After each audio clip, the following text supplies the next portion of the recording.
no-knock dynamic entries by police to execute a search warrant was in the news recently. So I thought this was a good time to talk about what's the law and to share some of my opinions on this particular police tactic.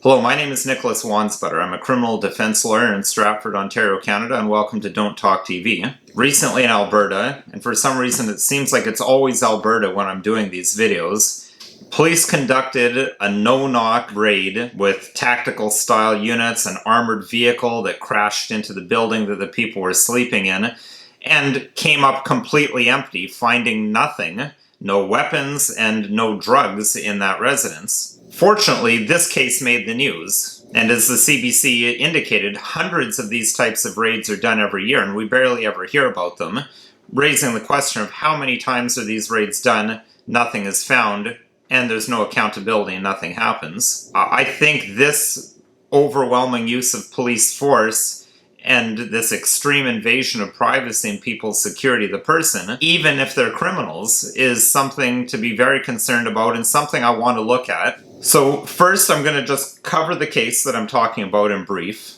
Then I'll discuss the law that's pertinent to these types of raids, and finally share with you some of my opinions. So as I indicated, this is a case out of Alberta, and I have here a CBC article entitled "Police Smash Couple's Living Room Window with Armored Vehicle in Drug Raid That Finds Nothing." And the subtitle here says, "Canada's largest police forces conduct hundreds of no-knock raids every year, CBC investigation reveals." So here's the basic facts of the case. Police were doing surveillance on someone that one of these people, Joshua Bennett, knew, working up a case that she was trafficking drugs. They observed her at Bennett's rural property northeast of Calgary on consecutive days in late March of last year. Late on the second day, they saw Bennett enter the woman's house in Calgary, then exited carrying something in a black garbage bag.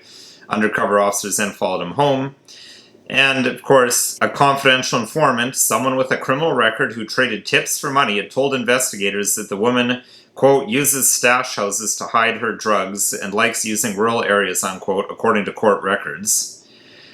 And it says, that more or less was the evidence that the constables from a provincial joint forces agency presented to a judge to get a search warrant. And then a week later, officers in commando gear bashed their way in a door and used an armored vehicle to smash through the living room window, Bennett and his partner Jennifer Hacker say. I'm not going to focus on the requirements for getting a search warrant, but it's highly disturbing to me that a search warrant was even granted with that thin of evidence, at least as reported in the news article. Let's assume that the police had more information than that. And I'm going to focus in on the use of confidential informants and no-knock entries and when they're allowed, when they're not allowed.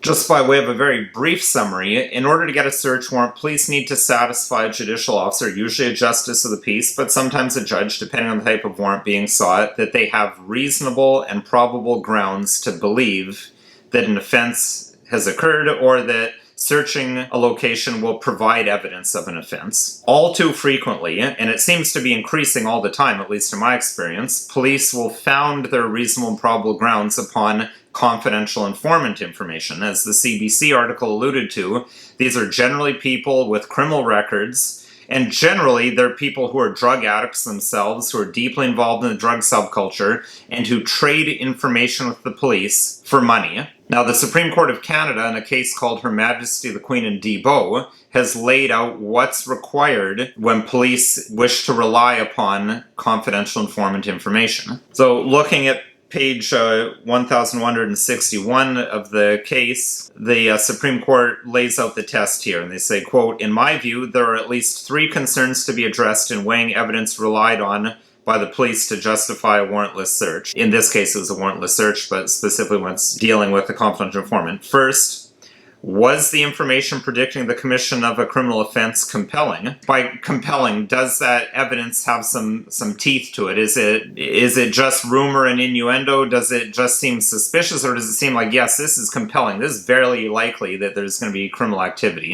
And in terms of informants, compelling can be, is it just vague, this guy deals drugs, or is it compelling information like this person deals drugs and I know he's going to be making a deal at this location at this time. He's going to be in a red car and the person buying the drugs from him is going to be in a blue car. Second, where that information was based on a tip originating from a source outside the police, was the source credible? Credible meaning believable. What will be examined is, does the source of information have a criminal record? Does that record include crimes of dishonesty? Has this person been tried before? Have they given information to the police before that was either true or false? And then third, finally, was the information corroborated by police investigation prior to making the decision to conduct the search? Have the police done some investigation of their own to see, okay, this person says that the drug dealer always deals out of his black car at this intersection, and lo and behold, the police do surveillance and they see that black car parked at the intersection with people coming back and forth visiting it all day. So having looked at what considerations when it comes to confidential informants, let's now look at no-knock entries. And no-knock entries are supposed to be the exception. Generally, police are required to knock and announce themselves. And for that, we'll look at a case called Her Majesty the Queen and Cornell. And I'll put the citations for these cases in the show description below. So Cornell is a 2010 Supreme Court decision. Starting at paragraph 18, they indicate, except in exigent circumstances, police officers must make an announcement before forcing entry into a dwelling house. In the ordinary case, they should give 1. Notice of presence by knocking or ringing the doorbell. 2. Notice of authority by identifying themselves as law enforcement officers. And 3. Notice of purpose by stating a reason for entry, i.e., we're here to execute a search warrant. Neither the wisdom nor the vitality of the knock and announce principle is an issue in this appeal. And this is important. The Supreme Court mentions that experience has shown that it not only protects the dignity and privacy interests of the occupants of dwellings, but it may also enhance the safety of police and the public. Going down to paragraph 20 here, where the police depart from this approach, i.e. they do a no-knock entry, there is an onus or a requirement on them to explain why they thought it was necessary to do so. If challenged, the Crown must lay an evidentiary framework to support the conclusion that the police had reasonable grounds to be concerned about the possibility of harm to themselves or occupants or about the destruction of evidence. The greater the departure from the principles of announced entry, the heavier the onus the police to justify their approach. So, for example, something like this case where they're firing tear gas and crashing armored vehicles into the vehicles, that's getting to the most extreme end of departure from knock and announce. So there's going to have to be some very serious reasons for that level of departure that would have to be explained to a court. The court goes on to state, I would underline the words of Chief Justice Dixon used in Genest. What must be present is evidence to support the conclusion that there were grounds to be concerned about the possibility of violence. Now, they then, of course, water that down a bit, though, by saying Section 8 of the Charter does not require the police to put their lives or safety on the line if there is even a low risk of weapons being present. Now, that said, there has to be at least a low risk, and that has to be a substantiated risk, not speculation or generalization. So let's now get to some of my opinions, and let's look a bit at the case of Mr. Bennett and Ms. Hacker. We don't have the full evidence. We just have a CBC report, but as I said, from what we have, it seems a bit thin on even having grounds to enter the residence. If the information from the confidential informant is simply that the dealer likes to stash drugs in rural properties and Hacker and Bennett happen to live in a rural property, that's not compelling evidence. I have no idea whether that was corroborated or what the background of this informant was, and frequently we don't, which I'll get to in a moment when I talk about why I hate the use of confidential informants in our justice system. Also, the departure from the knock and announce standard is so extreme in this case that there would have to be some really substantial reasons for police to think that Bennett and Hacker are armed to the teeth and that they have to deploy tear gas and smash through the front of their house with an armored vehicle. I would frankly find it absolutely astounding if the police actually had that sort of information. This isn't Colombia, this is rural Canada. I actually can't think of a case I've ever seen where criminals were actually holed up in a building with body armor and rifles of various sorts, requiring that sort of a police tactic. And I think This case highlights a number of inherent problems with these sorts of searches. One, we can see the trauma that's caused to these individuals, and the police didn't even find anything here. I've been diagnosed with PTSD. You can't leave people like this.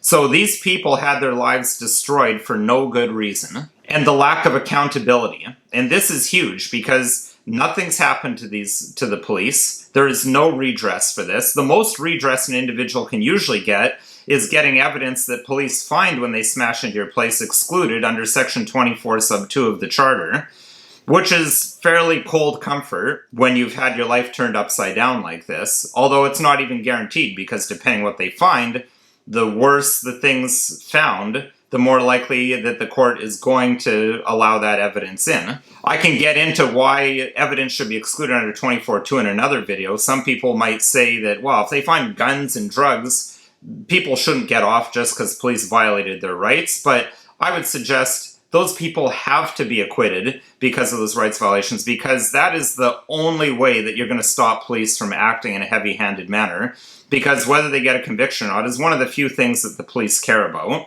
This also brings me to the grave concerns I have over the use of confidential informants. I first of all just think it's deplorable to be using drug addicts and giving them money in return for information. It seems an abusive process for the state to be playing a role in keeping addicts in the cycle of addiction by giving them money and encouraging them to continue to hang out in the drug community so that they can feed the police with information.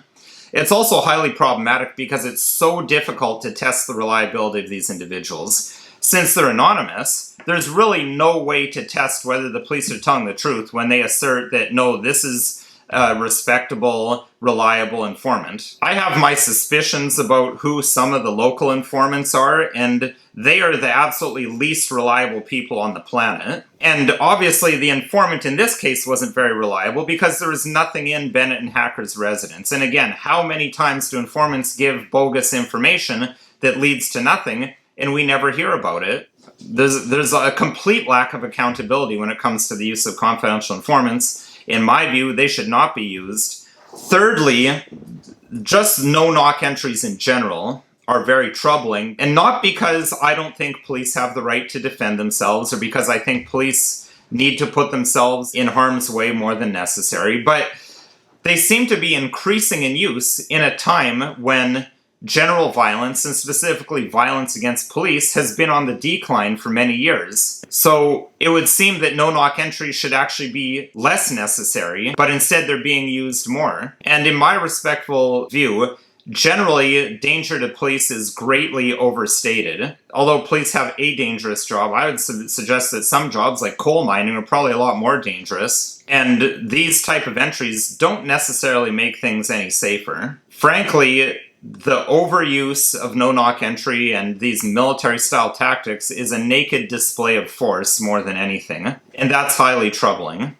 It's also part of a trend to have dedicated emergency response units, as they're often called in Canada, or SWAT teams, as people may be familiar with the term from American television. It's my observation that in areas like Waterloo Region that have a dedicated emergency response unit, that unit tends to be used very frequently, versus areas like Perth County, Stratford and the surrounding county.